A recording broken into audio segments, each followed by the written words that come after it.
இங்க இந்த மூவியோட வில்லன் பாத்தீங்கன்னா தமிழ்நாட்டுக்குள்ள கன் கலாச்சாரத்தை ஏற்படுத்துறதுக்காக டன் கணக்கில் கன்கள்லாம் ஏத்திக்கிட்டு ஒரு கண்டெய்னர்லயே வந்துகிட்டு இருக்கான். அவனை எப்படியாச்சும் புடிச்சுன்றதுக்காக ஸ்பெஷல் டீம் ட்ரை பண்றாங்க. ஆனா அங்க இருக்கிற 16 போலீஸ் அவன் கொண்டாங்க எஸ்கேப் ஆயிடுறான். போலீஸோட சீஃப் ஹெட் ஆஃபீஸருக்கு பயங்கரமா அடிபடுது. அவரையும் ஹாஸ்பிட்டல்ல சேர்க்கிறாங்க. அதே ஹாஸ்பிட்டல்ல ஹீரோ லவ் ஃபெயிலியர் ஆனதுனால தற்கொலை முயற்சியில ஈடுபட்டு ரொம்ப அடிபட்டு அந்த ஹாஸ்பிட்டல்ல அட்மிட் பண்றாங்க. போலீஸ்க்கும் ஹீரோக்கும் அந்த ஹாஸ்பிட்டல்ல கொஞ்சம் ஃப்ரெண்ட்ஷிப்பும் ஆகுது. தப்பிச்சு போன கண்டெய்னர் எல்லாமே கெமிக்கல் ஃபேக்டரிக்குள்ள இருக்கிறதா போலீஸ்க்கும் ஒரு தகவல் வருது. கெமிக்கல் ஃபேக்டரிக்குள்ளே வச்சு அந்த கண்டெய்னர் எல்லாத்தையுமே பிளாஸ்ட் பண்ணிடலாம் சொல்லி போலீஸும் பிளான் பண்ணிடுறாங்க. ஹாஸ்பிட்டல்லையும் பாத்தீங்கன்னா ஹீரோ மறுபடியும் சாகத்துக்காக ட்ரை பண்ணிக்கிட்டே இருக்கான். நம்மளுக்கு பிளாஸ்ட் பண்றதுக்காக ஒரு ஆளும் தேவைப்படுறான். அதுக்கு ஹீரோவை யூஸ் பண்ணிக்கலாம் சொல்லி போலீஸும் பிளான் பண்ணிடுறாங்க. நீ எப்படி இருந்தாலும் சாகணும் சொல்லி தான் ட்ரை பண்ணிட்டு இருக்க, அதுக்கு எங்களுக்கு ஹெல்ப் பண்ணாது சாகரியான்னு சொல்லி அந்த போலீஸும் கேட்கிறாரு. அதுக்கு ஹீரோவும் ஓகே சொல்லிடுறாரு. ஹீரோ யாரு அவரோட பேக்ரவுண்ட்லாம் வெரிஃபிகேஷன் பண்ணும்போது தான் போலீஸ்காரங்களுக்கு ஒரு அதிர்ச்சியான தகவலும் தெரிய வருது. ஹீரோ ஒரு மென்டல் ஹாஸ்பிட்டல்ல 16 வருஷமா பேஷண்டா இருக்கிற விஷயம் போலீஸ்காரங்களுக்கு தெரிஞ்சதுமே ரொம்ப அதிர்ச்சியாயிடுறாங்க. ஹீரோக்கு இந்த பிரச்சனை எப்படி ஸ்டார்ட் ஆயிருக்குன்னா, அவங்களோட ஃபேமிலியா டூருக்கு போகும்போது ஒரு ஆக்சிடென்ட்ல அவங்களோட ஃபேமிலி எல்லாருமே இவங்களோட கண்ணு முன்னாடி இறந்து போயிருக்காங்க. அந்த அதிர்ச்சியில இருந்து இவரோட கண்ணுக்கு யாரெல்லாம் அடிபட்டு இருக்காங்களோ இவங்களோட ஃபேமிலி மெம்பர்ஸ் மாதிரி தெரியுறாங்க. அதனால தான் இவர் ஓடி போயிட்டு ஹெல்ப்பும் பண்ணுவாரு. ஒரு தடவை ரோட்ல ஒருத்தர ராபரி பண்றவங்க கிட்ட இருந்து காப்பாத்தி இருப்பாரு. அந்த நேரத்துல தான் ஹீரோயினையும் மீட் பண்ணுவாரு. அந்த சண்டையில ஹீரோக்கு பல்லுல அடிபட்டு இருக்கும். இவரும் பல் ஹாஸ்பிட்டல்ல போயிட்டு பல் செக் பண்றாரு. அந்த ஹாஸ்பிட்டல்ல பாத்தீங்கன்னா ஹீரோடி மெடிக்கல் ஸ்டூடெண்டா இருக்காங்க. இவங்க ரெண்டு பேருக்குள்ளேயும் அப்படியே பேசி ஒரு லவ்வும் ஸ்டார்ட் ஆயிடுது. ஹீரோயினை இவர் பாக்கிறதுக்காக ஹாஸ்பிட்டல் வரும்போது ஏகப்பட்ட பேர் ஆக்சிடென்ட்ல பாதிக்கப்பட்டு ஹாஸ்பிட்டல் உள்ள வராங்க. இவரோட கண்ணுக்கு எல்லாருமே இவங்களோட ஃபேமிலி மெம்பர்ஸ் மாதிரி தெரியுறாங்க. இவரும் ஓடி போயிட்டு எல்லாருமே ஹெல்ப் பண்றாரு. ஹீரோயினுக்கு இவன் மென்டல் பேஷண்ட்ன்ற விஷயமும் தெரிய வருது. திடீர்னு பார்த்தா ஒரு நாள் மட்டும் இவங்க கிட்ட பேசாமே இருக்காங்க.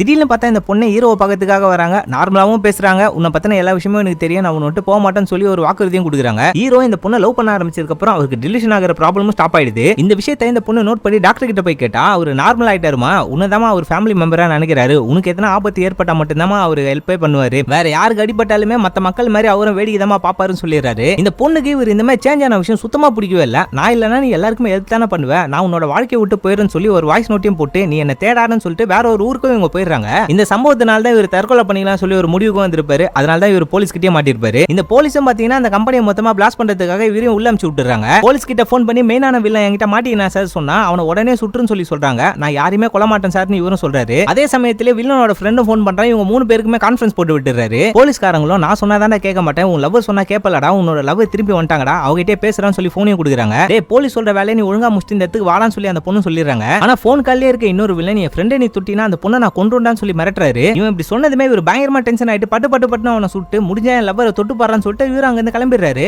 இதுக்கப்புறம் எஸ்கேப் ப்ரோ என்னென்ன பண்ணாருன்றதை அடுத்த வீடியோல சொல்லிடுறேன். தேங்க்யூ.